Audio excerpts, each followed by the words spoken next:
بسم الله الرحمن الرحيم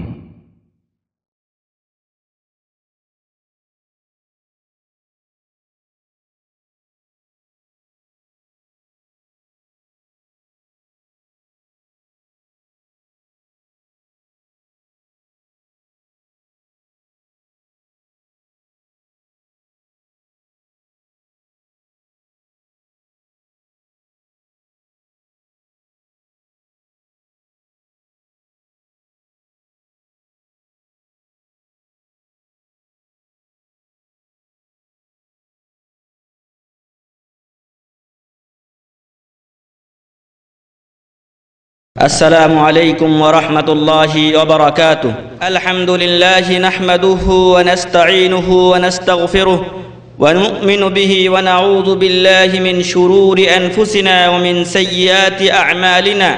من يهده الله فلا مضل له ومن يضلله فلا هادي له، وأشهد أن لا إله إلا الله وحده لا شريك له، وأشهد أن محمدًا عبده ورسوله أرسله بالحق بشيرًا ونذيرًا وداعيًا إلى الله بإذنه وسراجًا منيرًا.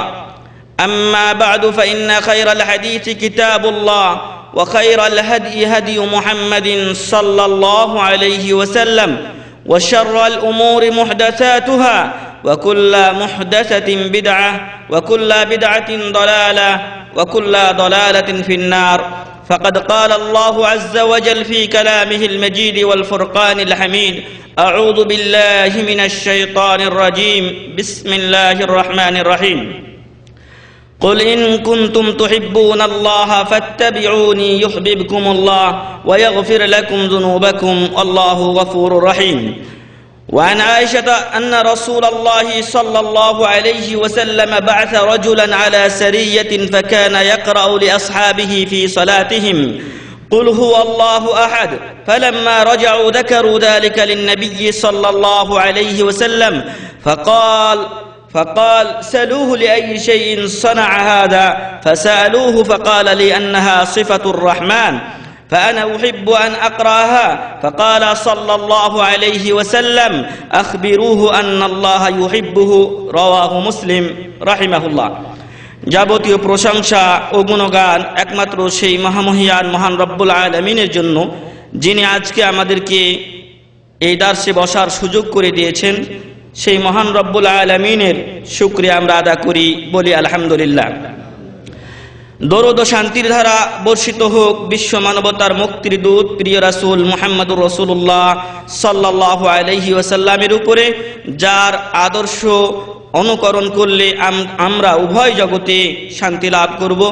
মহান রব্বুল আলামিন ঘোষণা করছেন: বিসমিল্লাহির রহমানির রহিম, লাকাদ কানা লাকুম ফি রাসূলিল্লাহি উসওয়াতুন হাসানাতুন লিমান কানা ইয়ারজুল্লাহা ওয়াল ইয়াউমাল আখির ওয়া যাকারাল্লাহা কাসীরা।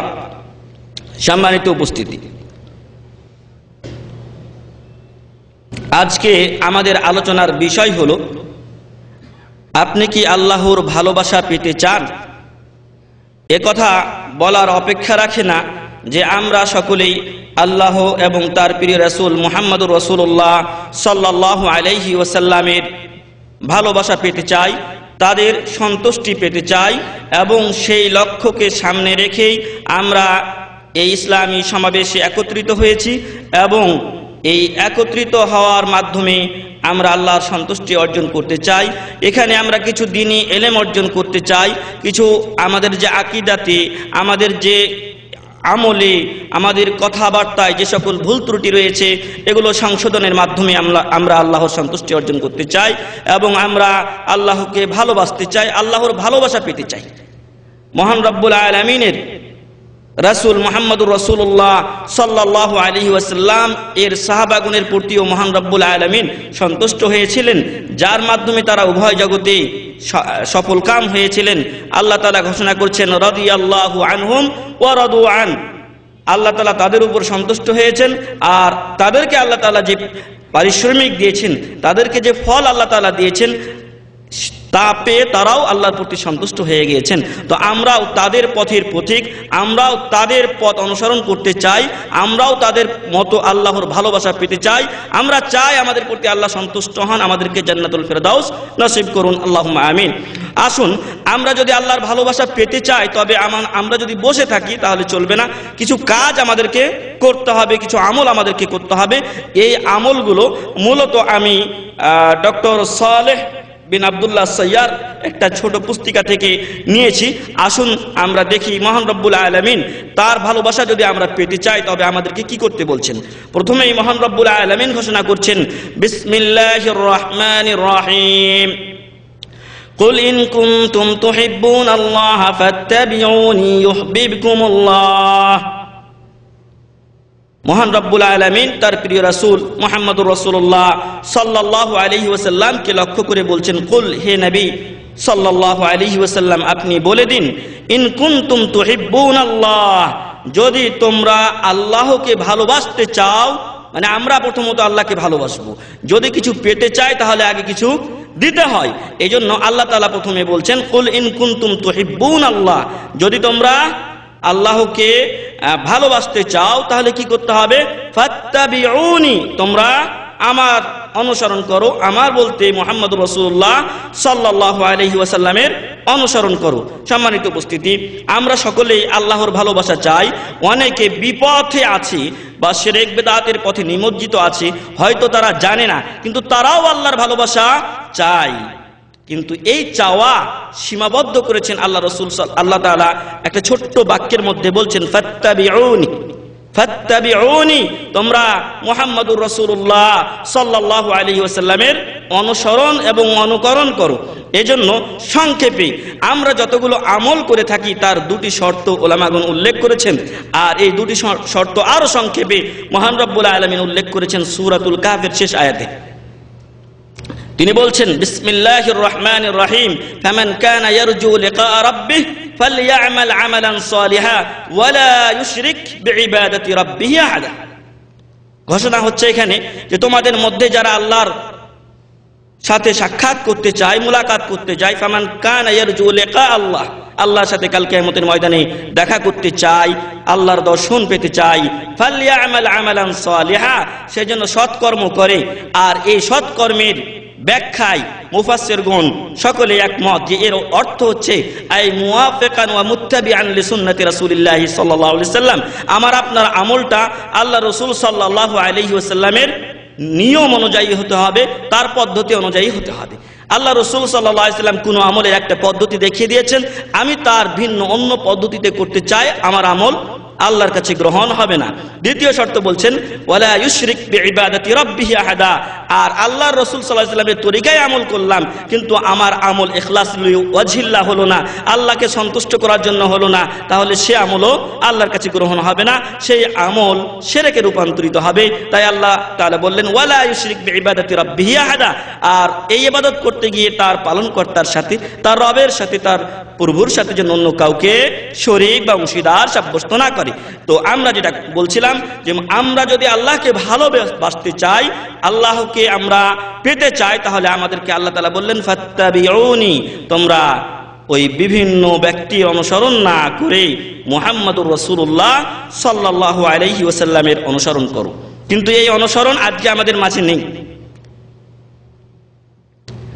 যারা বিপথের লোক, যারা কোরআন ও সুন্নাহর বাইরে চলে, তাদের কাছে বড় বড় গুনাহ আসে, কিন্তু সে এগুলোকে কোনো পরোয়া করে না। যেন তার সামনে দিয়ে যেরকম একটা মাছি বসে নাকের মধ্যে অথবা কোনো স্থানে, মাছিটাকে যেরকম এইভাবে আমরা হাঁকিয়ে দিই, এরকম সে মনে করে যে এটা কিছু না, এটা কিছু না, এটা কিছু না করতে করতে এমন অবস্থা দাঁড়ায় যে বড় বড় গুনাহগুলি আমার আপনার কাছে আর তখন কিছুই মনে হয় না। কিন্তু মুমিনের উদাহরণ এর বিপরীত, মুমিনের উদাহরণ এর বিপরীত। সে সবসময় মনে করে যে তার দ্বারা যে গুনাহ হয়েছে, হয়তো সেই গুনাহটা ছোট হলেও এই গুনাহটাই তাকে ধ্বংসের মুখে ফেলে দিতে পারে, অথবা এই গুনার কারণে সে হালাক হয়ে যেতে পারে, এজন্য সবসময় সে চিন্তিত থাকে। এজন্য আরেক হাদিসে বলা হচ্ছে আদ-দুনিয়া সিজনুল মুমিন ওয়া জান্নাতুল লিল কাফির, দুনিয়াটা মুমিনের জন্য একটা জেলখানা স্বরূপ, অনেক বাধা, এটা করতে পারবা, এটা পারবা না, এদিকে যাও, এদিকে যেও না, কিন্তু কাফেরের জন্য এরকম কোনো বাধা নেই। সম্মানিত উপস্থিতি, যে কথা বলছিলাম যে ফাত্তাবিউনি, তোমরা আমার অনুসরণ করো, এই অনুসরণের কাছে এসে আমরা অনেকে মনে করি এটা স্বাভাবিক ব্যাপার। অনেকেই আছে দাড়ি চাচে, দাড়ি একেবারে শেষ করে দেয়। হয়তো অনেকে বলবেন যে হুজুর আজকে এই কথাটাই লাগাই দিলেন। না, বাস্তব যেটা সেটাই আমাকে বলতে হচ্ছে। আজকে আল্লাহ রসুল সাল্লাল্লাহু আলাইহি ওয়াসাল্লামের সুন্নাতের প্রতি এত কেন আমাদের শত্রুতা? প্রতিনিয়তই আমরা এই কাজটা করে যাচ্ছি। আর একটা গেল ইফাউল লুহা, যেটা আল্লাহ রসুল সাল্লাল্লাহু আলাইহি ওয়াসাল্লাম বলছেন যে দাড়িকে তোমরা মাফ করে দাও। আর ফতোয়া লাজনাতুদ দাইমা থেকে সব জায়গায় জিজ্ঞাসা করেন, তারা ফতোয়া দিয়েছেন দাড়ি চাচা সম্পূর্ণ হারাম। আর সেই হারাম কাজটা আল্লাহ রসুল সাল্লাল্লাহু আলাইহি ওয়াসাল্লামের সুন্নাতের ফাত্তাবিউনের বিরোধিতা করে আমাদের অনেক লোকই করে যাচ্ছে। এই জন্য অনুরোধ করব যে আল্লাহ রসুল সাল্লাল্লাহু আলাইহি ওয়াসাল্লামের ইত্তেবা করতে আমি আপনি আজকে থেকেই যেন যারা দাড়ি চাচি বা কাটি, তারা যেন আল্লাহ রসুল সাল্লাল্লাহু আলাইহি ওয়াসাল্লামের হাদিসের উপর এবং আল্লাহর এই আয়াতের উপর আমল করতে গিয়ে দাড়ি রাখা সম্পূর্ণ দাড়ি ছেড়ে দেয়, রেখে দেয়। আরেকটা আমলের কথা আমি বলবো, সেটা হচ্ছে যে অনেক সময় দেখা যায় যে অনেক ব্যক্তি বা অনেক ভাই নামাজ পড়েন, সালাত আদায় করেন, কিন্তু তার প্যান্ট বা পাজামা বা লুঙ্গি টাকনার নিচে থাকে। নামাজের সময় উনি এটাকে উপরে উঠিয়ে কিছুটা গুটিয়ে নেন। কিন্তু সম্মানিত ভাই এবং বন্ধুগণ, এই টাকনার নিচে কাপড় পরাটা এটা সর্বাবস্থায় আমার আপনার জন্য হারাম। আপনি নামাজে থাকুন আর নামাজের বাইরে থাকুন। বলা হয়েছে মা আসফালা মিনাল কাবাইনি মিনাল ইজারি ফাহুয়া ফিন্নার, এটা জাহান্নামে যাবে। অতএব এটা নামাজের অংশ, নামাজের সময় আপনি গুটিয়ে রাখবেন, নামাজের বাইরে আপনার জন্য জায়েজ এমনটি নয়। কিন্তু হঠাৎ করে যদি কারো চলে যায়, আমি আপনি পরে আছি, কিন্তু দেখা গেছে যে আমার লুঙ্গিটা অথবা প্যান্টটা ঢিল হওয়ার কারণে চলে গেছে, এজন্য আল্লাহ আপনাকে আমাকে পাকড়াও করবেন না। এমনটি ছিল আবু বকর রাদিয়াল্লাহু আনহুর অবস্থা। মাঝে মাঝে তার কাপড়টা নিচে চলে যেত, হয়তো বা এটা মানসিক তার একটা অবস্থা হতে পারে। আর যখন আল্লাহ রাসূল সাল্লাল্লাহু আলাইহি ওয়াসাল্লাম এরকম হাদিসগুলো কয়েকটা পরস্পর বললেন, আবু বকর রাদিয়াল্লাহু আনহু চিন্তায় পড়ে গেলেন, আল্লাহ রাসূল সাল্লাল্লাহু আলাইহি ওয়াসাল্লামের কাছে গেলেন। আল্লাহ রাসূল সাল্লাল্লাহু আলাইহি ওয়াসাল্লাম বললেন আনতা লাস্তা মিনহুম, আপনি তাদের অন্তর্ভুক্ত না, কারণ আপনি স্বেচ্ছায় এটা করেন না, অনেক সময় আপনার অনিচ্ছায় সেটা চলে যায়। তো সম্মানিত উপস্থিতি, এই দুটো আমল আমরা যেন সামনে থেকে পরিশুদ্ধ করে নেই। আল্লাহ আমাদেরকে তৌফিক দান করুন, আল্লাহুম্মা আমিন। এখন আল্লাহ রাসূল সাল্লাল্লাহু আলাইহি ওয়াসাল্লামের যে ইত্তেবা আমরা করব, প্রতিটি স্তরেই আমাদেরকে ইত্তেবা করতে হবে। তার মধ্যে আজকের আমাদের এই মজলিস শেষে ইনশাআল্লাহ এক ভাই আমাদেরকে দাওয়াত দিয়েছেন, আকীকার দাওয়াত। এই আকীকার দাওয়াতের ক্ষেত্রে আল্লাহ রসুল সাল্লাল্লাহু আলাইহি ওয়াসাল্লামের অনুসরণ করতে হবে। অনেকে আছে আকীকা দেয় না, অনেকে আবার গরুর ভাগার সাথে কুরবানির সাথে একসাথে দিয়ে দেয়। এই ক্ষেত্রে আমাদেরকে সুন্নাতগুলো জানতে হবে এবং আমল করতে হবে। আরেকটা যে জন্য আমি কথাটা উঠিয়েছি সেটা হচ্ছে নাম রাখতে। নাম রাখার ক্ষেত্রে অনেকেই একবার আমার কাছে এখানেও এসেছিল, বিভিন্ন কয়েকটা নাম এসেছে, তারপরে এগুলোর অর্থ জিজ্ঞাসা করছে। তো নামগুলো যখন রাখবেন তখন আগে চয়ন করবেন, তারপর নাম রাখবেন। নাম রেখে দেওয়ার পর যদি এসে অর্থ জিজ্ঞাসা করেন তাহলে তো আর কোনো লাভ হয় না। তো যখন আমরা নাম রাখবো তখন আমাদের নামগুলো যাতে সুন্দর হয় সে দিকে আমাদেরকে অবশ্যই খেয়াল রাখতে হবে। আর আজকে যে ভাই তার ছেলে আকীকা দিচ্ছেন, আলহামদুলিল্লাহ তিনি সুন্দর নামই চয়ন করেছেন এবং তার ছেলের নাম রেখেছেন মুআয। মুআয আল্লাহ রাসূল সাল্লাল্লাহু আলাইহি ওয়াসাল্লামের অন্যতম একজন সাহাবী ছিলেন এবং হাক্কুল্লাহ এবং হাক্কুল ইবাদের ব্যাপারে সবচেয়ে গুরুত্বপূর্ণ একটা হাদিস সেই মুআয বিন জাবাল রাদিয়াল্লাহু আনহু বর্ণনা করেছেন। যাই হোক, তো যে কথা বলছিলাম যে আল্লাহ রাসূল সাল্লাল্লাহু আলাইহি ওয়াসাল্লামের ইত্তেবা করতে, নামের ক্ষেত্রে, নাম রাখার ক্ষেত্রে আল্লাহ রাসূল সাল্লাল্লাহু আলাইহি ওয়াসাল্লামের ইত্তেবা করতে হবে, অনুসরণ করতে হবে। আল্লাহ রাসূল সাল্লাল্লাহু আলাইহি ওয়াসাল্লাম যখন দেখেছেন এমন কিছু নাম যেগুলো হয়তো শিরকি অর্থ রাখছে বা শিরকি অর্থ বহন করছে, তিনি এই নামগুলোকে চেঞ্জ করে দিয়েছেন, পরিবর্তন করে দিয়েছেন। সম্মানিত উপস্থিতি, আল্লাহ রাসূল সাল্লাল্লাহু আলাইহি ওয়াসাল্লামের ইত্তেবা করতে হবে। এই ইত্তেবার আরো বেশ কিছু দিক আছে, তার মধ্যে একটা হচ্ছে তাসদীকুহু ফীমা আখবার। আল্লাহ রাসূল সাল্লাল্লাহু আলাইহি ওয়াসাল্লাম যে সংবাদগুলো আমাদেরকে দিয়েছেন সেই সংবাদগুলো আমাদেরকে বিশ্বাস করতে হবে, কোনো সন্দেহ রাখা চলবে না। যদি সন্দেহ থাকে তাহলে আমার আপনার ঈমান ঠিক নাই, নাওয়াকিদুল ঈমানের মধ্যে পড়ে গেছে আমি আপনি, আমার আপনার ঈমান ধ্বংস হয়ে গেছে, শেষ হয়ে গেছে। আবার ঈমানকে তাজদীদ নবায়ন করতে হবে। এই জন্য আল্লাহ রাসূল সাল্লাল্লাহু আলাইহি ওয়াসাল্লাম যে সংবাদগুলো দিয়েছেন তার সব কিছু সত্য এবং এখানে সামান্যতম কোনো সন্দেহের অবকাশ নেই, এটা আমাকে আপনাকে বিশ্বাস করতে হবে। যেমনটি বিশ্বাস করেছিলেন আবু বকর রাদিয়াল্লাহু আনহু, যখন আল্লাহ রাসূল সাল্লাল্লাহু আলাইহি সাল্লাম মেরাজের রজনী থেকে এসে, তিনি মেরাজ থেকে এসে সংবাদ দিলেন, কাফেরদের সামনে পেশ করলেন যে আজকে রাত্রে আমি মেরাজে গিয়েছিলাম, এই ঘটনা।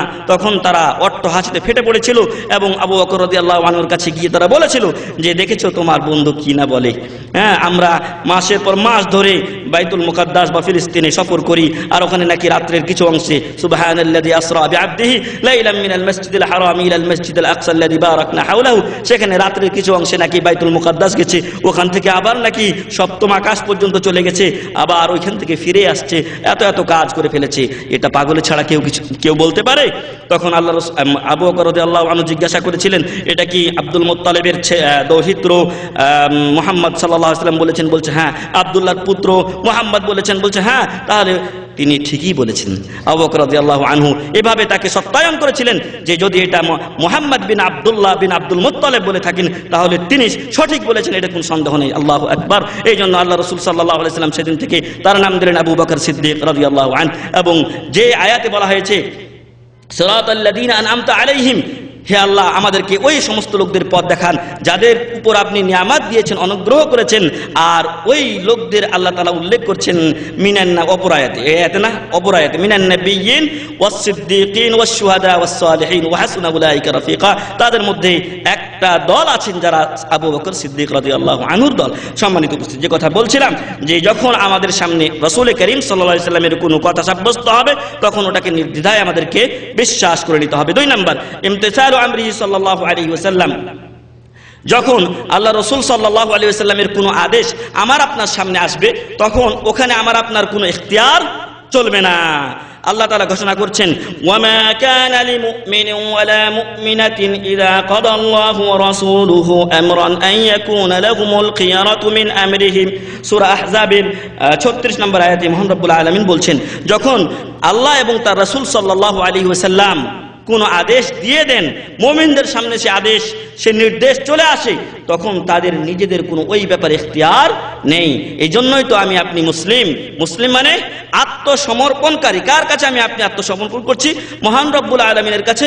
নবী মুহাম্মদুর রাসূলুল্লাহ সাল্লাল্লাহু আলাইহি ওয়াসাল্লাম যেভাবে চলতে বলেছেন, যেভাবে তিনি দেখিয়ে দিয়েছেন, সেভাবে চলার মাধ্যমে আমি আপনি আল্লাহর কাছে ইসতিসলামু লিল্লাহি বিত-তাওহীদ ওয়াল ইনকিয়াদু লাহু বিত-তাআহ ওয়াল বারাআতু মিনাশ শিরক, এটা আমি আপনি ঘোষণা করি ইসলাম আমি আপনি গ্রহণ করেছি, ইসলাম আমি আপনি নিয়ে এসেছি।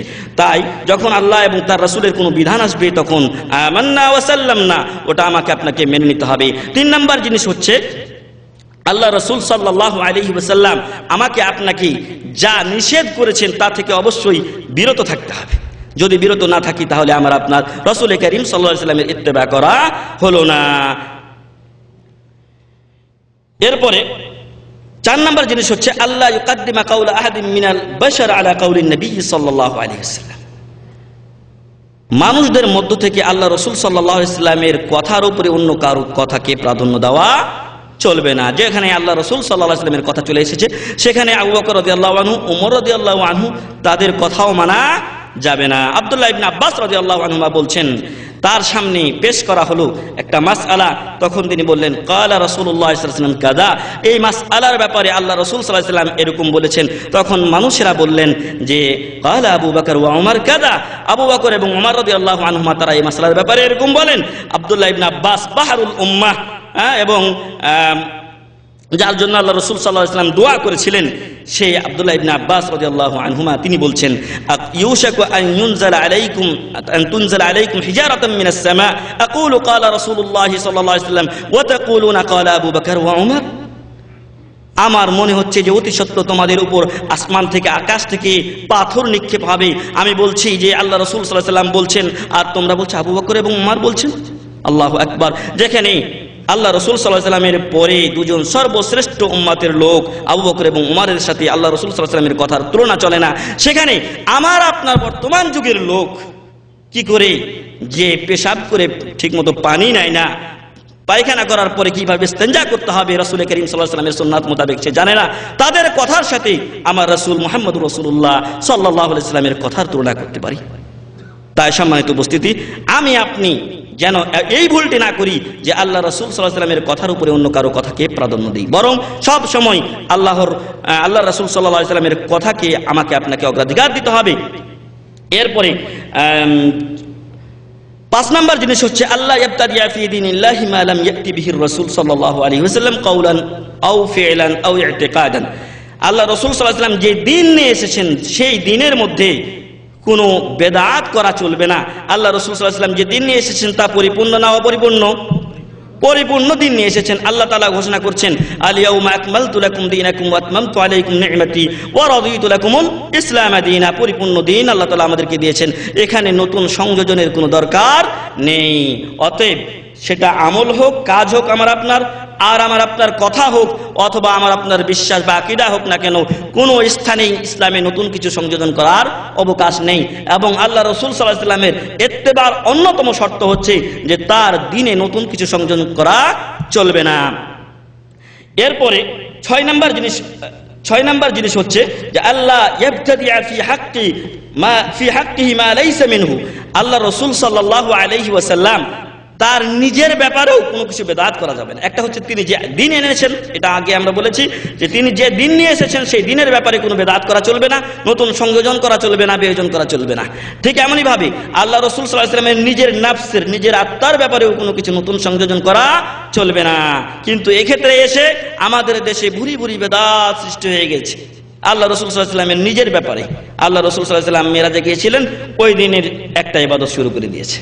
এমনইভাবে আল্লাহ রাসূল সাল্লাল্লাহু আলাইহি ওয়াসাল্লামের জন্ম দিবস, মৃত্যু দিবস ইত্যাদি তারা পালন করছে। কোন এক আলেম লিখেছেন যে যদি আল্লাহ রাসূল সাল্লাল্লাহু আলাইহি ওয়াসাল্লামের জন্মদিবস পালন করে থাকো তোমরা, যদিও সেটা কোরআন হাদিসে তার কোনো দলিল নেই এবং সেটা একদম স্পষ্ট বেদাতের অন্তর্ভুক্ত, এরপরও তোমরা কি একবার খেয়াল করে দেখো না যে যেদিন তোমরা আনন্দ উৎসব করছো আল্লাহ রাসূল সাল্লাল্লাহু আলাইহি ওয়াসাল্লামের জন্মদিন উপলক্ষে, ওই দিনই তো আল্লাহ রাসূল সাল্লাল্লাহু আলাইহি ওয়াসাল্লাম এই দুনিয়া থেকে চলে গিয়েছিলেন।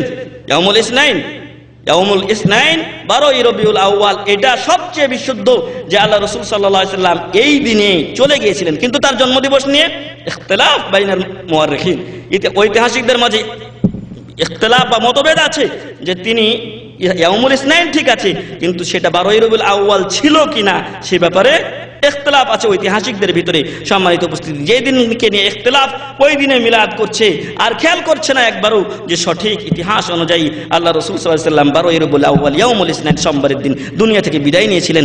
ওই দিন কি শোক করা দরকার নয়? সেদিন ওই কাফেরদের মানে কৃষ্টি কালচার এসে কি করছে, ঈসা আলাইহিস সালামের তারা জন্মদিবস পালন করে থাকে আর তার মৃত্যু দিবস ইত্যাদি ইত্যাদি দিবস পালন করে থাকে। মুসলমানরাও ঠিক ওইভাবে শুরু করে দিয়েছে মুহাম্মদ সাল্লাল্লাহু আলাইহি ওয়াসাল্লামের জন্মদিবস পালন করতে, কিন্তু খেয়াল করে না ওই দিন আল্লাহ রাসূল সাল্লাল্লাহু আলাইহি ওয়াসাল্লাম দুনিয়া থেকে চলে গেছেন। ওই দিন ও আনন্দ করছে, মানে তার বিপরীত দেখা যাচ্ছে তার আমাদের। যাই হোক, সর্বাবস্থায় আগেই বলেছি যে জন্মদিবস হোক আর মৃত্যু দিবস হোক আর শোক দিবস হোক, যাই দিবস হোক না কেন সম্পূর্ণ সবকিছু এগুলো বেদাতের অন্তর্ভুক্ত। তো আল্লাহ রাসূল সাল্লাল্লাহু আলাইহি ওয়াসাল্লামের নিজের ব্যাপারে কোনো বেদাত করা চলবে না। 7 নম্বর জিনিস হচ্ছে আনতা'তাকিদা বিআন্না নবী সাল্লাল্লাহু আলাইহি ওয়াসাল্লাম লাইসা লাহু শাইউম মিনার রুবুবিয়্যাহ। এই বিশ্বাস করতে হবে যে আল্লাহ রাসূল সাল্লাল্লাহু আলাইহি ওয়াসাল্লাম এর রুবুবিয়্যাতে আল্লাহর যে প্রভুত্ব রয়েছে, আল্লাহ যে আমার আপনার রব, এই ব্যাপারে আল্লাহ রাসূল সাল্লাল্লাহু আলাইহি ওয়াসাল্লামের কোনো অধিকার নেই। অনেকে বলে যে আমি আল্লাহ রাসূল সাল্লাল্লাহু আলাইহি ওয়াসাল্লামের কাছে কবরে গিয়ে কিছু চাইলে তিনি দিবেন, নাউযুবিল্লাহি মিন যালিক। দেওয়ার মালিক মহান রব্বুল আলামিন। আল্লাহ রাসূল সাল্লাল্লাহু আলাইহি ওয়াসাল্লামের কাছে যদি আমি রোগ মুক্তি চাই তিনি রোগ মুক্তি করবেন আমার আপনার। এগুলো আমাদের দেশের যে শিরকানা আকীদা আছে, পীর বাবার কাছে বা মাজারে গিয়ে যেভাবে চাচ্ছে সেইভাবে মনে করে যে এদের বাবার বাবা তো আল্লাহ রাসূল সাল্লাল্লাহু আলাইহি ওয়াসাল্লাম, অতএব তিনি তো আরো দিতে পারবেন। সম্মানিত উপস্থিতি, এ হক মাত্র একমাত্র মহান রব্বুল আলামিনের। মহান রব্বুল আলামিন বলছেন সূরাতুল আরাফের 188 নম্বর আয়াতে, কুল লা আমলিকু লিনাফসি নাফআন ওয়া লা দাররা ইল্লা মা শা আল্লাহ। হে মুহাম্মদ সাল্লাল্লাহু আলাইহি ওয়াসাল্লাম, আপনি বলে দিন যে আমি লা আমলিকু লিনাফসি নাফআন ওয়া লা দাররা, আমার নিজের কোনো উপকার বা অপকার করার ক্ষমতা রাখি না।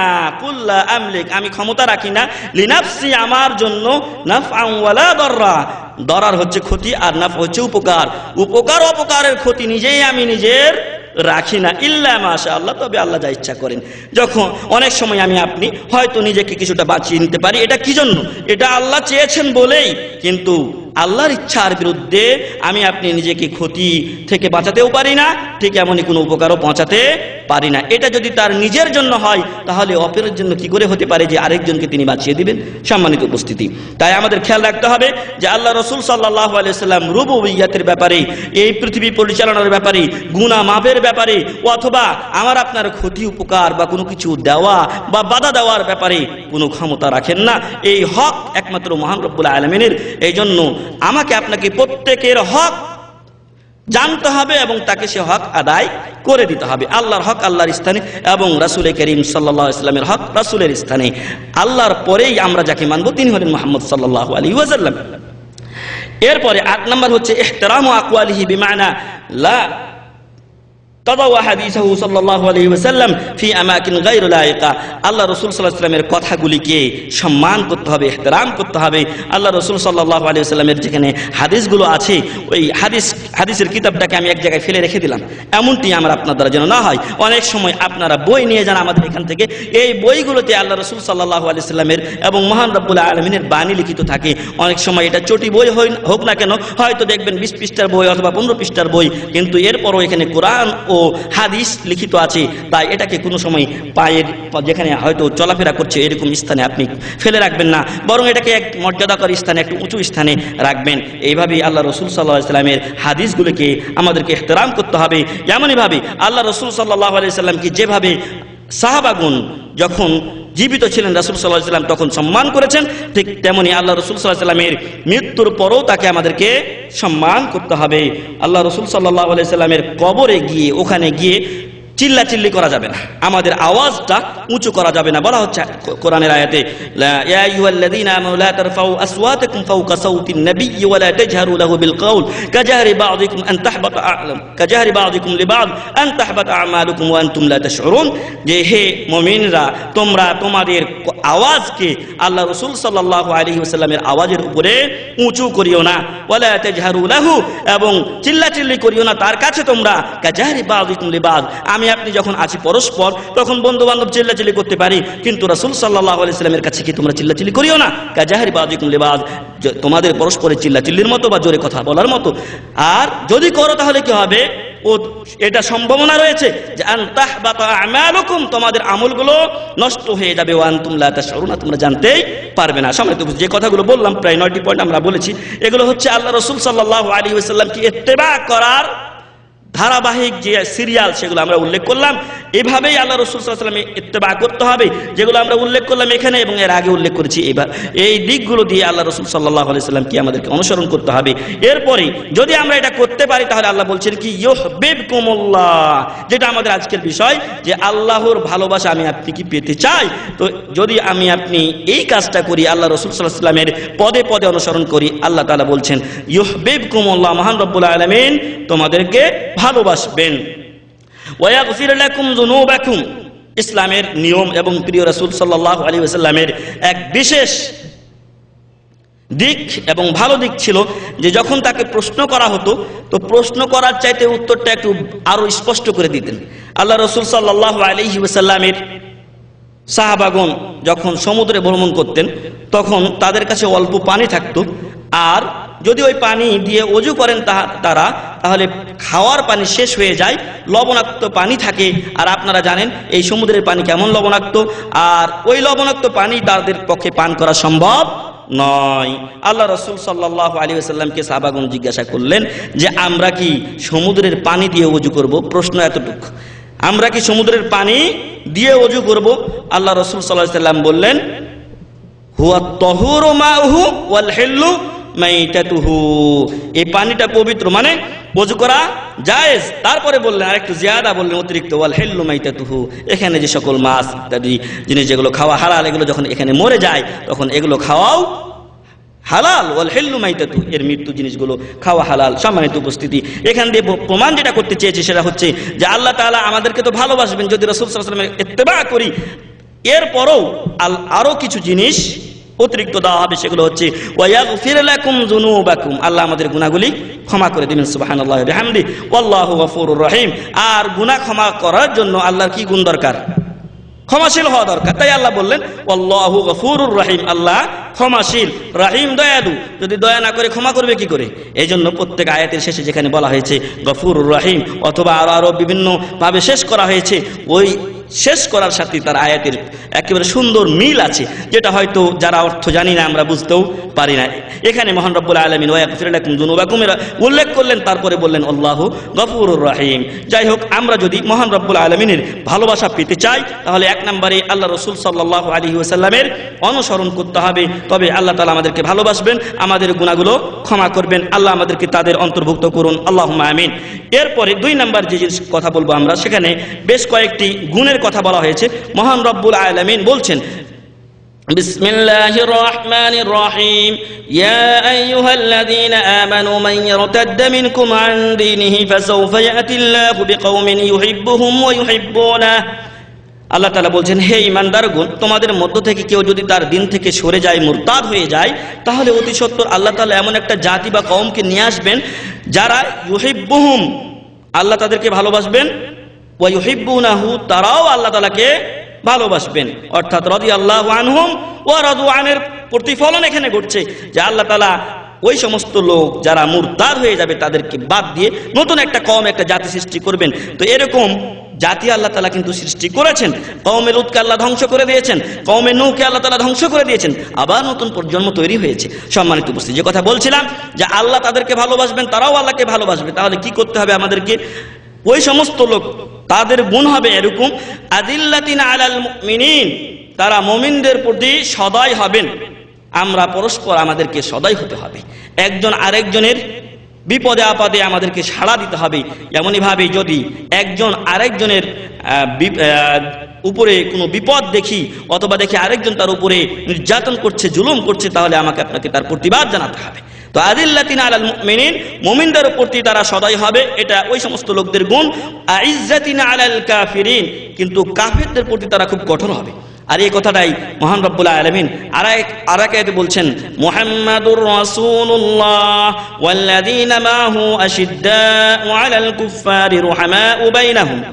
মুহাম্মদ সাল্লাল্লাহু আলাইহি ওয়াসাল্লাম আল্লাহর রাসূল, আর তার সাথে যারা আছেন সাহাবাগণ রাদিয়াল্লাহু আনহুম আজমাইন, আশিদ্দাউ আলাল কুফফার, কাফেরদের উপরে অত্যন্ত কঠোর, কঠিন। ওটাই এখানে বলা হলো আইজ্জাতিন আলাল কাফিরিন রুহামা বাইনাহুম, কিন্তু পরস্পর নিজেদের মাঝে তারা কি? দয়াশীল, একজন আরেকজনের প্রতি বিনয়ী, নম্র, একজন আরেকজনের কথাতে চট করে রেগে যায় না। খবরদার, রাগ করবেন না। আল্লাহ রাসূল সাল্লাল্লাহু আলাইহি ওয়াসাল্লামের কাছে এক ব্যক্তি আসলেন, আবু হুরায়রা রাদিয়াল্লাহু আনহু হাদিস বর্ণনা করছেন যে আন্না রাজুলান জা ইলা নবী সাল্লাল্লাহু আলাইহি ওয়াসাল্লাম ফাকাল আউসিনি ইয়া রাসূলুল্লাহ, হে আল্লাহ রাসূল সাল্লাল্লাহু আলাইহি ওয়াসাল্লাম, আমাকে ওসিয়ত করুন। قال لا تغضب, আল্লাহ রাসূল সাল্লাল্লাহু আলাইহি ওয়াসাল্লাম ওসিয়ত করলেন কি? লা তাগযাব, একটা কালিমা ওয়াহিদা, লা তাগযাব, তুমি রাগ করিও না। ফারাদ্দাদা মিরারান, আমার আপনার কাছেও যদি এই প্রশ্নই করা হতো যে লা তাগযাব, আমি যদি প্রশ্ন করতাম, আপনি যদি প্রশ্ন করতেন, লা তাগযাব যদি উত্তর পেতাম, তাহলে আমি আপনিও প্রশ্ন করতাম না। আর কিছু বলেন, ফারাদ্দাদা মিরারান, ওই ব্যক্তি আবার বারবার করে বলছেন আউসিনি ইয়া রাসূলুল্লাহ, আর কিছু ওসিয়ত করুন। قال لا تغضب, বারবার বলছেন লা তাগযাব, তুমি রাগ করিও না। রাহুল বুখারী রাহিমাহুল্লাহ, ইমাম বুখারী রাহিমাহুল্লাহ হাদিসটি বর্ণনা করেছেন।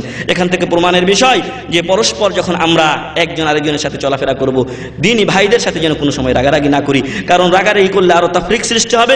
আমাদের যে চূড়ান্ত টার্গেট নিয়ে আমরা এসেছি যে এখানে আমরা পরস্পর মিলেমিশে মহব্বত এর সাথে থাকব, এবং আমরা কোরআন ও সহিহ সুন্নাহকে আমাদের দেশে একজন ছাত্র এখানকার দায়ী হয়ে যাচ্ছে। যারা এখানে শুনছেন, আলহামদুলিল্লাহ, আপনি যদি কিছু বলতে না পারছেন, আমরা আলহামদুলিল্লাহ শুক্রবারের দিন বিকালেই দায়ী প্রশিক্ষণ আমরা শুরু করেছি। অনেক ভাই এখানে দাঁড়ালে কাঁপতেন, এইভাবে কাঁপতেন, কিন্তু আলহামদুলিল্লাহ তারা এখন এত সুন্দর আলোচনা করেন। দুই এক ভাই এমন আলোচনা করেন যে শুনতে ইচ্ছা করে, কিন্তু সময় দিতে পারি না তাদেরকে। তো প্রত্যেক ভাই এক একজন এখান থেকে দায়ী হয়ে যাচ্ছেন। এমনইভাবে কেউ যদি আলোচনা কম করতে পারছেন, তাহলে কিছু সিডি, ডিভিডি, অডিও তো নিয়ে যাচ্ছেন, এটাও একটা দাওয়াতের মাধ্যম। এর জন্য আপনি সওয়াব অবশ্যই পাবেন। তো যে কথা আমি বলছিলাম যে আমরা এখানে একটা যে আশা নিয়ে এসেছি যে আমরা এখানে কিছু শিখব, আমাদের জাতিকে আলোকিত করব, শিরক বেদাত থেকে তাদেরকে দূরে সরাবো। আর সর্বোপরি তৌফিক মহান রব্বুল আলামিন। এজন্য মহান রব্বুল আলামিন এক আয়াতে বলছেন, ফালাউলা নাফারা মিন কুল্লি ফিরকাতিন তাইফাতুম মিনহুম লিয়াতাফাক্কাহু ফিদ-দীন ওয়াল ইউনযিরু কওমাহুম ইযা রাজাউ ইলাইহিম লাআল্লাহুম ইয়াহদারুন। যে প্রত্যেক জামাতের মধ্য থেকে ছোট ছোট একটা দল কেন আসে না, যারা ইলম অর্জন করবে, লিয়াতাফাক্কাহু ফিদ-দীন, দ্বীনের ব্যাপারে তারা জ্ঞান অর্জন করবে, ওয়াল ইউনযিরু কওমাহুম ইযা রাজাউ ইলাইহিম লাআল্লাহুম ইয়াহদারুন, এবং যখন তারা তাদের কওমের কাছে ফিরে যাবে তখন তারা তাদেরকে ভয় প্রদর্শন করবে, কোরআন হাদিসের কথা তাদেরকে বুঝাবে। তো এটা তো একটা অন্যতম মাধ্যম, এটা একটা সুযোগ আমার আপনার জন্য। যদিও হয়তো অনেক সময় এই যে আজকের হয়তো খাবার দাওয়ারের ব্যবস্থা আকিকার মাধ্যমে হয়েছে, আল্লাহ এটাকে আরো ব্যবস্থাটাকে আরো বৃদ্ধি করে দিন, আল্লাহুম্মা আমিন। অর্থাৎ যাতে করে এরকম প্রায় আমাদের ভাইদের ছেলে সন্তান হয় আর আমরা যেন আকিকার দাওয়াত খেতেই থাকতে পারি। কিন্তু সুলাসা মঙ্গলবারের দিন আমাদের খাবার ব্যবস্থা রাখা হয়নি, যেহেতু বৃহস্পতির দিকে লক্ষ্য করে শুক্রবারের দিন আমাদের শাইখ রেখেছেন, জাযাহুল্লাহু খাইরান। আর আজকের দিনে যদিও আমরা অনেক সময় খাবার দিতে পারছি না, কিন্তু তারপরও এলেমের জন্য আসতে হবে। আজকে যেরকম ভরে গেছে, ঠিক এরকম যদি প্রত্যেক মঙ্গলবারের দিন ভরতো তাহলে আমাদের যা লাভ আছে তার চেয়ে বেশি আপনাদের লাভ আছে। কারণ আপনারা আপনাদের জাতির কাছে যে এলেম নিয়ে যাবেন, এই জন্য যারাই আমল করবে আপনার কথা মতো তাদের সওয়াবও আপনি একটা অংশ পেতে থাকবেন। আল্লাহ আমাদেরকে সে তৌফিক দান করুন, আল্লাহুম্মা আমিন। যে কথা বলছিলাম, যেখান থেকে অনেক দূরে চলে গেছি, বলা হচ্ছে যে রাগ করবেন না। আইজ্জাতিন আলাল কাফিরিন ইউজাহিদুনা ফি সাবিলিল্লাহ, তাদের আরো গুণ হচ্ছে তারা আল্লাহর রাস্তায় জিহাদ করে। সম্মানিত উপস্থিতি, জিহাদের অনেক পদ্ধতি আছে। যদিও আল্লাহ রাসূল সাল্লাল্লাহু আলাইহি সাল্লামের যুগে এই যেটা তরবারির জিহাদ, যেটা কাতল কিতাল, সেটাই সবচেয়ে বেশি প্রসিদ্ধ ছিল। কিন্তু এখন যেহেতু আমি আপনি কঠিন এক পরিস্থিতির জীবন যাপন করছি, আমার আপনার জীবন ঈমান নিয়ে বাঁচা যখন কষ্টকর হয়ে গেছে। কালকে পরশুদিন এক ভাই এসেছেন, ও এই আকীদা গ্রহণ করার কারণে তাকে ওয়াহাবি ফতোয়া দিয়ে তার বাপ তাকে সম্পূর্ণ ওয়ারাসানা বা এর মিরাজ থেকে বঞ্চিত করছে। তো যাই হোক, এই কঠিন এক অবস্থাতে আমার আপনার জন্য ঈমান নিয়ে বেঁচে থাকা অনেকাংশে কঠিন হয়ে দাঁড়িয়েছে। ঠিক এই সময়ে আমার আপনার জন্য যেই জিহাদের যেই পথগুলো খোলা আছে সেই পথগুলো দিয়েই কাজ করতে হবে। মানুষ আজকে মুসলমান নাম দিয়েছে কিন্তু নামাজ পড়ে না। মানুষ মুসলমান নাম দিয়েছে কিন্তু সে সালাত কয় ওয়াক্ত, কয় রাকাত, ফরজ কি কিনা এগুলো সে জানে না। ওদেরকে আমাদেরকে দাওয়াত দিতে হবে। এমনই ভাবে কিছু লেখনির কাজ আছে, যদি কেউ পারেন লেখনির কাজ আপনারা করবেন। এমনই ভাবে আপনি দাওয়াত দিতে পারেন না, আপনি একটা সিডি কাউকে হাদিয়া দিবেন। জান মাল দিয়ে যতটুকু আমাদের সম্ভব হয় দিন ইসলামের কাজ করা, এটাও আমার আপনার জিহাদি কাজে গণ্য হবে ইনশাআল্লাহ। এমনই ভাবে আল্লাহ তাআলা বললেন, ওয়ালা ইয়াখাফুনা লাউমাতা লাইম। আর এই কাজ করতে গিয়ে, দিনই কাজ করতে গিয়ে তারা কোনো নিন্দুকের নিন্দাকে ভয় করে না। অনেক সময় আপনি একটা কোনো কিছু কাউকে হাদিয়া দিতে গেলে আরেকজন তিরস্কার করবে। নামাজের কথা বললে হয়তো আমার আপনার বলার সময় শুনে নিয়েছে, যখন আমি আপনি চলে যাচ্ছি হয়তো আমার কানেও পৌঁছছে কথাটা, অথবা নাও পৌঁছতে পারে, কিন্তু আরেকজনের মাধ্যমে আসতেছে আমার কানে যে অমুকে আমাকে এই কথা বলছে, মোল্লা সাজছে, ইত্যাদি ইত্যাদি। সম্মানিত উপস্থিতি, এর জন্য আপনি নিজেকে মন খারাপ করবেন না, বরং আল্লাহ রাসূল সাল্লাল্লাহু আলাইহি ওয়াসাল্লামকে আল্লাহ তাআলা বারবার তাসাল্লি দিয়ে সান্ত্বনা দিয়ে আয়াত নাজিল করেছিলেন। মনে করবেন যে আল্লাহ তাআলা আমাকেও সম্বোধন করছেন ওই সমস্ত আয়াতগুলিতে যেখানে তার রাসূল সাল্লাল্লাহু আলাইহি ওয়াসাল্লামকে সান্ত্বনা দেওয়া হয়েছে। মাজনুন, পাগল যখন বলা হয়েছে তখন বলা আল্লাহ তাআলা আয়াত নাজিল করছেন যে মা আনতা বিনি'মাতি রাব্বিকা বিমাজনুন ওয়া ইন্নাকা লা'আলা খুলুকিন আযীম। এসব আয়াতগুলো আল্লাহ তাআলা তার রাসূল সাল্লাল্লাহু আলাইহি ওয়াসাল্লামকে সান্ত্বনা দেওয়ার জন্য নাজিল করছেন। সম্মানিত উপস্থিতি, এই জন্য যখন আমি আপনি দাওয়াত দিব, দাওয়াতের ক্ষেত্রে কারো নিন্দাকে আমি আপনি পরোয়া করব না, আল্লাহর কাছে আজর সওয়াবের আশা রাখবো। তারপর আল্লাহ বলছেন, যালিকা ফাদলুল্লাহি ইউতিহি মান ইয়াশা। এই কাজগুলো করার একটা আল্লাহর পক্ষ থেকে নিয়ামত, এগুলো করা আল্লাহর পক্ষ থেকে নিয়ামত। আর এই নিয়ামতটা আল্লাহ তাআলা যাকে ইচ্ছা তাকে দিয়ে থাকেন। আল্লাহু ওয়াসিউন আলিম। আর আল্লাহ তাআলা প্রশস্ত এবং সর্বজ্ঞ, সবকিছু তিনি জানেন। এবং এই জানার মধ্যে একটা রয়েছে যে কাকে তিনি এই নিয়ামতটা দান করবেন। সম্মানিত উপস্থিতি, এরপর আমি একটা হাদিস পেশ করেছিলাম। সেই হাদিসটার সারমর্ম হচ্ছে, বা যদি বিষয় নির্ধারণ করা হয়, সেটা হচ্ছে যে আমরা যদি আল্লাহর ভালোবাসা পেতে চাই তাহলে আমাদেরকে সূরাতুল ইখলাস বেশি বেশি করে পাঠ করতে হবে। হাদিসে এসেছে, উম্মুল মুমিনিন আয়েশা রাদিয়াল্লাহু আনহা বর্ণনা করছেন, আন্না রাসূলুল্লাহ সাল্লাল্লাহু আলাইহি ওয়াসাল্লাম বা'আসা রাজুলান আলা সারিয়াতিন। আল্লাহ রাসূল সাল্লাল্লাহু আলাইহি ওয়াসাল্লাম একজন ব্যক্তিকে, সারিয়া বলা হয় ছোট ছোট টিম যাদেরকে যুদ্ধের জন্য প্রেরণ করা হতো, অথবা কোনো এলাকার সংবাদ নিয়ে আসার জন্য প্রেরণ করা হতো, অথবা দেখা যেত যে একটা কাফেলা হয়তো বিধর্মীদের মুশরিকদের কাফেলা যাচ্ছে, ওই কাফেলাকে ধাওয়া করার জন্য আল্লাহ রাসূল সাল্লাল্লাহু আলাইহি ওয়াসাল্লাম যাদেরকে পাঠাতেন এই দলকে বলা হতো সারিয়া। এই সারিয়ার আমির করে আল্লাহ রাসূল সাল্লাল্লাহু আলাইহি ওয়াসাল্লাম একজনকে পাঠালেন। ফাকানা ইয়াকরাউ লি আসহাবিহি ফি সালাতিহিম কুল হুয়াল্লাহু আহাদ। আর ওই সাহাবী তিনি যেহেতু আমির, অতএব তিনি জামাতের নামাজের ইমামতি করতেন। তো তিনি প্রত্যেক রাকাতে যে সূরা মিলাতেন তার সাথে শেষে কি করতেন? সূরা ইখলাস পড়তেন। তিনি একটা সূরা ফাতিহা পড়লেন, এরপর একটা সূরা মিলালেন, শেষে আবার সূরা ইখলাস প্রত্যেক রাকাতে যখন জেহরি কিরাত থাকতো তিনি পাঠ করতেন। এভাবে করতে করতে তাদের সফর শেষ, ফিরে আসলেন। ফালাম্মা রাজাউ যাকারু যালিকা লিন-নবী সাল্লাল্লাহু আলাইহি ওয়াসাল্লাম, যখন তারা ফিরে আসলেন তখন আল্লাহ রাসূল সাল্লাল্লাহু আলাইহি ওয়াসাল্লামের কাছে এই কথা উল্লেখ করলেন। ফাকালা সালুহু লিআইয়ি শাইইন সানা হাদা, আল্লাহ রাসূল সাল্লাল্লাহু আলাইহি ওয়াসাল্লাম বললেন, ওকে জিজ্ঞাসা করে দেখো কেন সে এরকম কাজ করেছে। ফাসালুহু, সাহাবাগণ জিজ্ঞাসা করলেন যে আল্লাহ রাসূল সাল্লাল্লাহু আলাইহি ওয়াসাল্লাম বলছেন আপনি এই কাজটা কেন করেছেন, আপনাকে জিজ্ঞাসা করতে। ফাকালা, তিনি বললেন লিআন্নাহা সিফাতুর রহমান, কেননা এই সূরাতে, তিনি বলছেন উত্তরে যে আমি এটা বারবার এই জন্য পড়েছি যে এই সূরাতে মহান রব্বুল আলামিনের গুণাবলীগুলি উল্লেখ করা হয়েছে। মহান রব্বুল আলামিনের রাসূল মুহাম্মদুর রাসূলুল্লাহ সাল্লাল্লাহু আলাইহি ওয়াসাল্লাম যখন এক আল্লাহর দাওয়াত দিলেন তখন কাফেররা কি বলেছিল? সিফলানা রাব্বাক, তোমার রব কেমন, তোমার প্রভু কেমন, পালনকর্তা কেমন, আমাদেরকে একটু তার গুণাগুণ বর্ণনা করো।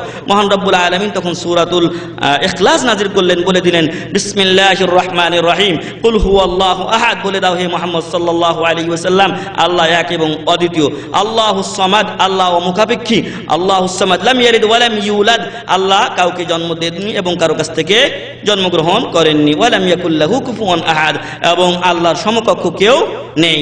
এই সূরার মাধ্যমে মহান রব্বুল আলামিন তার পরিচয় পেশ করলেন কাফিরদের সামনে। সম্মানিত উপস্থিতি, সাহাবী বলছেন লিআন্নাহা সিফাতুর রহমান, আল্লাহর গুণাবলীগুলিকে এই সূরায় নাজিল করা হয়েছে, এই সূরায় আলোচনা করা হয়েছে, এজন্য আমি এই সূরাকে পড়া, ফাআনা উহিব্বু আন আকরাহা, বারবার পড়তে আমি এটা ভালোবাসি। ফাকালা সাল্লাল্লাহু আলাইহি ওয়াসাল্লাম, আল্লাহ রাসূল সাল্লাল্লাহু আলাইহি ওয়াসাল্লাম ওই সাহাবীর জন্য সুসংবাদ দিচ্ছেন, বলছেন আখবিরুহু, তাকে তোমরা সংবাদ দাও, আন্নাল্লাহা ইউহিব্বুহু, আল্লাহু আকবার, যে আল্লাহ তাআলা, নিশ্চয় আল্লাহ তাআলা তাকে কি করেন? ভালোবাসেন। হাদিসটি মুসলিম শরীফের ৪র্থ খণ্ড ২৪৪ পৃষ্ঠায় হাদিসটি রয়েছে। সম্মানিত উপস্থিতি, তাহলে যদি আল্লাহকে আমরা পেতে চাই, আল্লাহর ভালোবাসা পেতে চাই, তাহলে আমাকে আপনাকে বেশি বেশি সূরাতুল ইখলাস পড়তে হবে। এই জন্য আপনারা যেখানে যেই আদিয়া ওয়াল আযকার বাদাস সালাহ, নামাজের পরে যে সকল জিকির আজকারগুলো আছে সেখানে দেখবেন ৩ সূরা, সূরা নাস, ফালাক, ইখলাস, এগুলো সেখানে লেখা আছে। আপনারা প্রত্যেক সালাতের পরে পড়বেন, একবার করে মাগরিব এবং ফজরে সম্ভবত ৩ বার। তো এগুলো পড়ার চেষ্টা করবেন। আল্লাহ আমাদেরকে তৌফিক দান করুন, আল্লাহুম্মা আমিন। এরপরে আরো কিছু আমলের কথা এখানে উল্লেখ রয়েছে। একটা হাদিসেই রাসূল করিম সাল্লাল্লাহু আলাইহি ওয়াসাল্লাম বেশ কিছু লোকের কথা উল্লেখ করে দিয়েছেন। তার মধ্যে আবু হুরায়রা রাদিয়াল্লাহু আনহু বলছেন যে আন্না রাজুলান যারা আখান লাহু, আল্লাহ রাসূল সাল্লাল্লাহু আলাইহি ওয়াসাল্লাম ইরশাদ করেছেন, কোন এক ব্যক্তি তার ভাইকে, অপর মুসলিম ভাইকে জিয়ারত করতে গেলেন, ফি কারিয়াতিন উখরা, অন্য গ্রামে, যে গ্রামে থাকেন ওই গ্রামে নয়, অন্য গ্রামে তিনি তার ভাইকে জিয়ারত করতে গেলেন। ফারসাদাল্লাহু আলা মুদরাজাতিহি মালাকা, আল্লাহ তাআলা তার পিছনে পিছনে একটা ফেরেশতাকে নির্ধারণ করে দিলেন যে তুমি এর পিছে পিছে দেখো কোথায় যায় এবং কেন যায়। ফালাম্মা আতা আলাইহি ক্বাল, যখন ওই ফেরেশতা ওই ব্যক্তির কাছে চলে আসলেন তখন বললেন আইনা তুরিদ, তুমি কোথায় যাবে? ক্বালা উরিদু আখাল্লি ফি হাযিহিল ক্বারিয়া, উনি বললেন যে আমার একটা ভাই অমুক গ্রামে আছেন, তার কাছে আমি যাচ্ছি তাকে জিয়ারত করার জন্য। ক্বালা হাল্লাকা আলাইহি মিন নি'মাতিন তারুব্বুহা, তোমার কি এমন কোন নিয়ামত বা ধার টাকা কর্জ তার কাছে দিয়েছো, অথবা কিছু ব্যবসা বাণিজ্য তোমার তার কাছে আছে যেটাকে তুমি আরো বাড়াতে চাও, অথবা ওটা কি অবস্থায় আছে তার সংবাদ নিতে যাচ্ছ, এমনটি কি? ক্বালাতি, ওই ব্যক্তি বললেন লা, আমার কোনো ধার কর্জ তার কাছে নেই, বা এমন কোনো বিষয় তার সাথে সংযুক্ত নেই যে আমি যেটাকে আমি ইসলাহ করার জন্য, দেখাশোনার জন্য যাচ্ছি। গায়রা আন্নী আহবাবতুহু ফিল্লাহি আযজা ওয়া জাল, কিন্তু আমি তাকে ভালোবাসি লিল্লাহি আযজা ওয়া জাল, আল্লাহর জন্য আমি তাকে ভালোবাসি। ক্বালা ফাইন্নী রাসূলুল্লাহি ইলাইক, ফেরেশতা তখন তাকে বলছেন যে আমি আল্লাহর পক্ষ থেকে তোমার নিকটে রাসূল হিসেবে, দূত হিসেবে এসেছি। বিআন্নাল্লাহা ক্বাদ আহাব্বাকা কামা আহবাবতাহু ফীহি, তোমাকে যেন আমি এই সংবাদটা দেই যে আল্লাহ তাআলা তুমি যেরকম ওই ব্যক্তিকে ভালোবাসো, ঠিক এমনই মহান রব্বুল আলামিন তাকে তো আল্লাহর রাস্তায় আল্লাহকে সন্তুষ্ট করার জন্য ভালোবাসাতে তোমাকেও আল্লাহ তাআলা ভালোবাসেন। সুবহানাল্লাহি ওয়া বিহামদি। তো আল্লাহর রাস্তায় বা আল্লাহর ওয়াস্তে আমরা যে কথাটা বলে থাকি, আল্লাহকে খুশি করার জন্য যদি একজন আরেকজনকে ভালোবাসি, দুনিয়ার কোনো স্বার্থে নয়, তাহলে আল্লাহ আমাদেরকে ভালোবাসবেন। আর যে সমস্ত লোককে মহান রব্বুল আলামিন কাল কিয়ামতের ময়দানে তার আরশের ছায়ার নিচে স্থান দিবেন, তার মধ্যে দুই ব্যক্তি রয়েছেন, ওয়ারাজুলানি তাহাব্বা ফিল্লাহি ইজতামা আলাই ওয়া তাফাররাকা আলাই। এমন দুই ব্যক্তিকে আল্লাহ তাআলা তার আরশের ছায়ার নিচে স্থান দিবেন, যেদিন তার আরশের ছায়া ব্যতীত অন্য কোনো ছায়া থাকবে না। দুই ব্যক্তি তাহাব্বা ফিল্লাহ, একজন আরেকজনকে ভালোবাসে আল্লাহর রাস্তায়, ইজতামা আলাই, আল্লাহকে রাজি খুশি করার জন্যই তারা জমা হয়, ওয়া তাফাররাকা আলাই, এবং আল্লাহকে রাজি খুশি করার জন্যই ভালো উদ্দেশ্যে তারা ওখান থেকে বিচ্ছেদ হয়। অর্থাৎ যখন চলে যায় একজন আরেকজনের কাজে, তখন আল্লাহ রাজি খুশি করার জন্যই, আল্লাহকে সন্তুষ্টি অর্জনের জন্যই তারা সেখান থেকে পৃথক হয়। অতএব যখন আমরা একজন আরেকজনকে ভালোবাসবো এবং এই ভালোবাসা আল্লাহকে খুশি করার জন্যই বাসবো, আর যারা বাসি না অন্তত একজন সাথী জোগাড় করে নেব যাকে আমি আপনি ফিল্লাহ আল্লাহর রাস্তে ভালোবাসবো। আল্লাহ আমাদেরকে তৌফিক দান করুন, আল্লাহুম্মা আমিন। হাদিসটি মুসলিম শরীফের। এরপরে অপর হাদিসে আল্লাহ রাসূল সাল্লাল্লাহু আলাইহি ওয়াসাল্লাম বলছেন, ক্বাল আল্লাহু আযজা ওয়া জাল, আল্লাহ তাআলা বলছেন, অর্থাৎ হাদিসে কুদসি, সেখানে বলা হচ্ছে ওয়াজাবাত মুহাব্বাতি লিল মুতাহাব্বিনা ফিয়া, যারা আমাকে খুশি করার জন্য আমার রাস্তায় একজন আরেকজনকে ভালোবাসে, তাদের প্রতি ভালোবাসা আমার জন্য ওয়াজিব হয়ে গেছে। ওয়াল মুতাজালিসিনা ফিয়া, এবং যারা আমার রাস্তায় বা দ্বীনের আলোচনা করার জন্য বসে, আপনারা আমরা মুতাজালিসিনা ফিয়া, মহান রব্বুল আলামিনকে রাজি খুশি করার জন্য ইলমের মজলিসে বসেছি।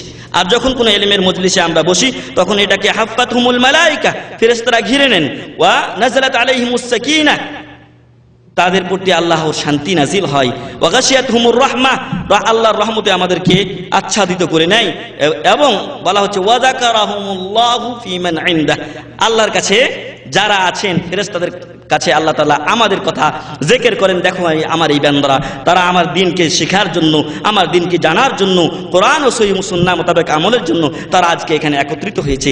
এদেরকে দেখে আল্লাহ তাআলা গর্ব করেন। সম্মানিত উপস্থিতি, পরিশেষে এদের কি অবস্থা হয়, এদেরকে আল্লাহ তাআলা ক্ষমা করে দেন। সুবহানাল্লাহি ওয়া বিহামদিহি। একজন ফেরেশতা বলেন যে তাদের মাঝে এক লোক আছে, ও এখানে ইলম চর্চার জন্য বা ওয়াজ শোনার জন্য আসেনি, খাওয়ার জন্য শুধু আসছে, অথবা অন্য কোনো কাজের জন্য আসছে।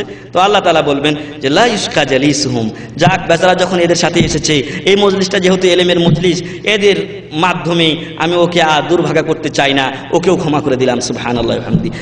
এই জন্য একটা কথা বলে, সৎসঙ্গে স্বর্গে বাস, অসৎসঙ্গে সর্বনাশ।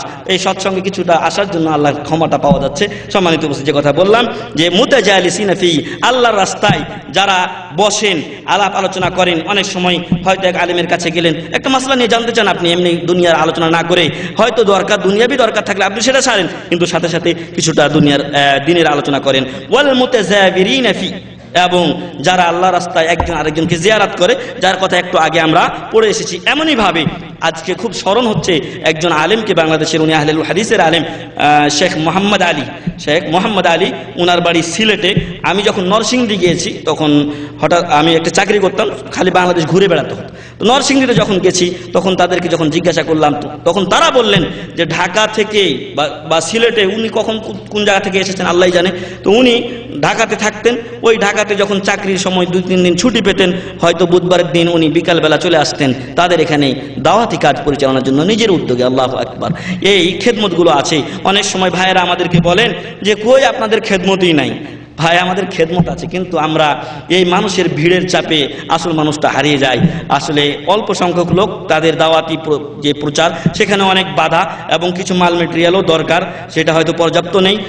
যে কথা বলছিলাম, যে এই শায়েখ তিনি নিজের উদ্যোগে বিভিন্ন এলাকা ঘুরে বেড়াতেন, তিনি তাদেরকে কোরআন ও সহিহ হাদিসের দাওয়াত দিতেন। তো ওই রকম আমাদেরকেও বিভিন্ন এলাকা জিয়ারত করতে হবে, তাদের অবস্থা দেখতে হবে, এবং সাথে সাথে আমাদেরকে দাওয়াতি কাজ চালাতে হবে। 3 নম্বর বলা হচ্ছে ওয়াল মুতাবাদিলিনা ফিয়া, আর যারা আল্লাহ রাস্তায় ব্যয় করে, খরচ করে। এখানে উল্লেখ্য যে যাদেরকে আল্লাহ তাআলা 7 প্রকার ব্যক্তিকে আরশের ছায়ার নিচে স্থান দিবেন, তাদের মধ্যে এক ব্যক্তি রয়েছেন ওয়ারাজুলুন তাসাদ্দাকা বিসাদাকাতিন ফাআখফাহা হাত্তা লা তা'লামা শিমালুহু মা তুনফিকু ইয়ামিনুহু, এমন এক ব্যক্তি যে আল্লাহর পথে ব্যয় করে, তো ব্যয় করার সময় লা তা'লামা শিমালু, তার বাম হাত জানতে পারে না, মা তুনফিকু ইয়ামিনুহু, তার ডান হাত কি ব্যয় করলো, কি দান করলো, বাম হাত জানে না, এমন গোপনে তারা দান করে। কিন্তু আমাদের মাঝে কি এখন এটা আছে? আমাদের মাঝে হয়তো আকাল্লু মিনাল কালিল, একদম কম, কিন্তু কিছু বান্দা এখনো আছে। আর বেশিরভাগ ক্ষেত্রে এটাই হয়ে গেছে, মানুষ দেখানোর জন্য দান খায়রাত হয়ে গেছে। এই জন্য কাল কিয়ামতের ময়দানে সর্বপ্রথম যাদের হিসাব নেওয়া হবে 3 ব্যক্তির, তার মধ্যে এক ব্যক্তি আছেন যিনি ধনবান বা ধনী ব্যক্তি। তাকে আল্লাহ তাআলা বলবেন, তোমাকে আমি এত এত সম্পদ দিয়েছিলাম, কি করেছো? বলবে যে আমি ব্যয় করতে করতে আমার সম্পদ আপনার রাস্তায় সবকিছু ব্যয় করে দিয়েছি। আল্লাহ তাআলা কি বলবেন? সাদাক্ত, বলবেন কাযাবত, মিথ্যা বলছো, বরং তুমি এই জন্য দান খায়রাত করেছিলে যে মানুষ তোমাকে লিয়ুকাল লাকা সাখী, ধনশীল দানবান, হ্যাঁ বলবে এই জন্য তুমি দুনিয়াতে কাজ করেছিলে। ফাকাদ কিল, দুনিয়াতে তোমাকে মানুষ দানশীল দানবীর বলে দিয়েছে, ধনী বলে দিয়েছে, আমার কাছে তোমার জন্য কোনো কিছু নেই। আল্লাহ তাআলা ফেরেশতাদেরকে বলবেন, ওকে চেহারার উপর ভর করে ছাঁচড়াইতে ছাঁচড়াইতে জাহান্নামে নিক্ষেপ করো। ফেরেশতারা তাই করবেন। সম্মানিত উপস্থিতি, অতএব যখন আপনি আল্লাহর পথে ব্যয় করব, যেন উদ্দেশ্য হয় আল্লাহকে সন্তুষ্টি করা। আর এমনইভাবে ব্যয় করা শুধু টাকা পয়সাই না, ব্যয় করা আরও অনেক কিছুই হতে পারে। আমার আপনার শ্রম ব্যয় হতে পারে। আপনি রাস্তা দিয়ে যাচ্ছি, কোনো এক ভাই একটা কাজে, কঠিন কাজে পড়ে গেছেন, আমি যদি একটু সহযোগিতা করি হয়তো তার কাজটা হয়ে যায়। বিশেষ করে গ্রামাঞ্চলে এটা হয়, একজন একটা বোঝা উঠাতে পারছেন না, একটা বস্তা উঠাতে পারছেন না, একটা গাড়ি, হয়তো গরুর গাড়ি দিয়ে অনেক সময় অনেক এলাকায় আছে, ভ্যান আছে ইত্যাদি, তারা নিয়ে যেতে পারছেন না, হয়তো আমি একটু সহযোগিতা করলে হয়ে যায়। এটাও মুতাবাদিলিন ফিয়া, শ্রম আমি আল্লাহর পথে ব্যয় করলাম। এমনই ভাবে আরেক ভাইয়ের জন্য একটু সুপারিশ করলে হয়তো কাজটা হয়ে যায়।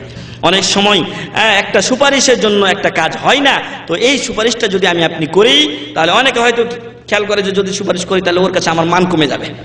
সম্মানিত ভাই, আপনার একটু মানের ঘাটতির জন্য যদি আরেক ভাইয়ের উপকার হয়, তাহলে আপনি এটা করুন, কারণ এটা মুতাবাদিলিন ফিয়া, আল্লাহর রাস্তায় যারা ব্যয় করে তার মধ্যে আপনি আপনার মান দিয়ে হলো আরেক ভাইকে সহযোগিতা করলেন, এটা আপনার আমলনামায় লিখিত হবে। মহান রব্বুল আলামিনের কাছে দোয়া করি, আল্লাহ যেন আমাদেরকে যে আমলগুলোর কথা আমরা উল্লেখ করলাম সেই আমলগুলো করার তৌফিক দান করুন, আল্লাহুম্মা আমিন। সম্মানিত উপস্থিতি, সময় কম, আরেকটা বিষয় আছে, এটা লম্বা হয়ে যাবে, আর আমাদের পরবর্তীতে আরেকটা অনুষ্ঠানও আছে, এজন্য বাকি যে বিষয়গুলো আমাদের রয়ে গেল এগুলো পরবর্তী সপ্তাহে আলোচনা করার চেষ্টা করব ইনশাআল্লাহ।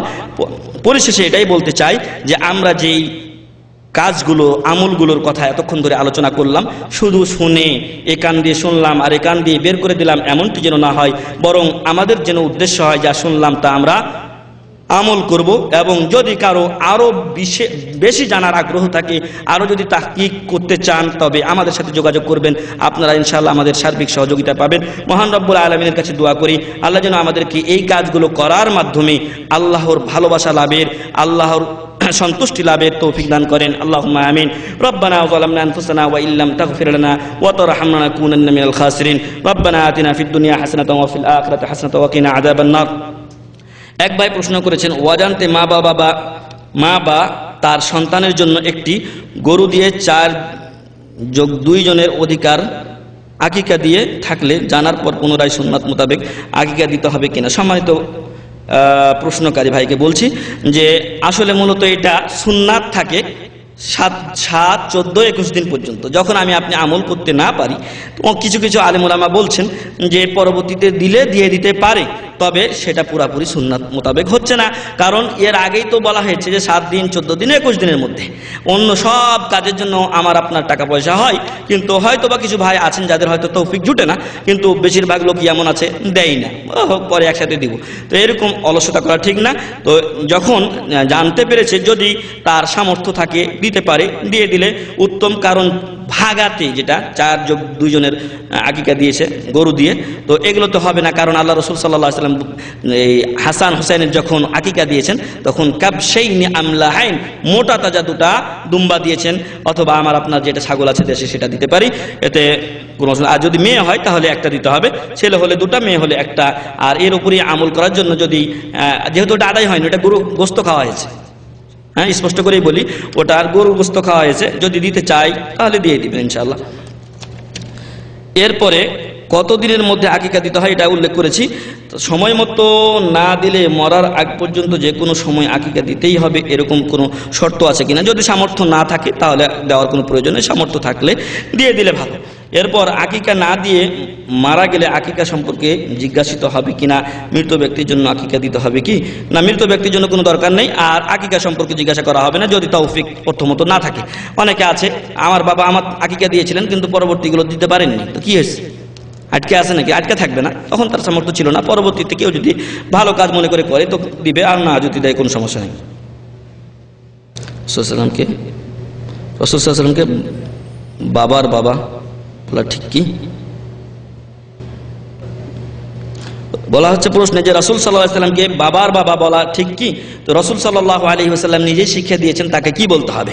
ইন্নামা আনা আবদুন ফাকুলু আব্দুল্লাহি ওয়া রাসূলুহু, আমি একজন আল্লাহর দাস, তোমরা আমাকে আব্দুল্লাহ এবং তার রাসূল বলবে। এজন্য আমরা রাসূল সাল্লাল্লাহু আলাইহি ওয়াসাল্লামই বলবো।